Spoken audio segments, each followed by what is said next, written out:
বডোফাৰ সমাধিস্থল এইটো আমি উন্নতিকৰণ কৰাৰ কাৰণে চিন্তা কৰিছোঁ আৰু এই 2021 বডোফাৰ যিটো সমাধি উন্নতিকৰণ কৰা হ'ব আৰু তেখেতৰ যিটো নীতি আদৰ্শ সেইটো বড়োলেণ্ড অঞ্চলত সদায় চলি থাকে ইয়াৰ কাৰণে আমি চৰকাৰীভাৱে কিছুমান পদক্ষেপ আমি ইয়াতে লোৱা হ'ব।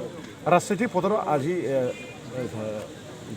অহাকালি ছেকেণ্ড ফেজ কি আশা কৰে বিপিএল দল এলায়েন্স?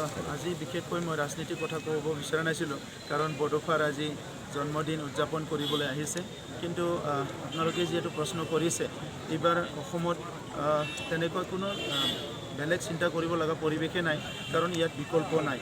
একমাত্ৰ বিজেপিৰ নেতৃত্বত আজি মিত্ৰজোঁটৰ চৰকাৰ হ'বলৈ গৈ আছে সেইটোৱে বাস্তৱ আৰু ইয়াত মহাজোঁট বা বিভিন্ন দল সংগঠনে ইয়াত একো বিট কৰিব নোৱাৰে বা কম্পিট কৰিব নোৱাৰে কাৰণ ৰাইজে নীতি আদৰ্শ থকা নেতাবিলাক বিচাৰে, কাম কৰা নেতা বিচাৰে, যিসকলৰ কৰ্ম সংস্কৃতি আছে তেনেকুৱা নেতা বিচাৰে আৰু কিছুমান ফেজ বিচাৰে যি ফেজে নেকি আগত থাকি অসমখন নেতৃত্ব দিব পাৰিব আৰু সেই ফেজবিলাক আজি কোনো দলৰ তাত নাই।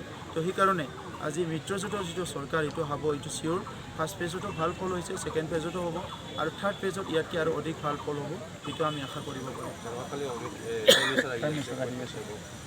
প্ৰাইম মিনিষ্টাৰ অহাকালি কোকৰাঝাৰত আহি আছে, ইয়াৰ কাৰণে প্ৰস্তুতি সম্পন্ন হৈছে।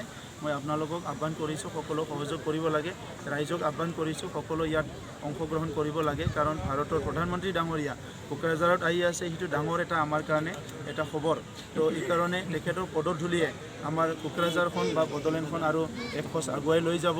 তেখেতৰ আজি সেই আগমনে আমাক উৎসাহিত কৰিছে আৰু তেখেতৰ যিটো ইয়াত উপস্থিতি সেইটো আমাৰ বড়োলেণ্ডৰ বিভিন্ন জাতি জনগোষ্ঠী ৰাইজক একত্ৰিতভাৱে শান্তি সম্প্ৰীতি নিৰাপত্তাৰে আগুৱাই যোৱাৰ সাহস দিব।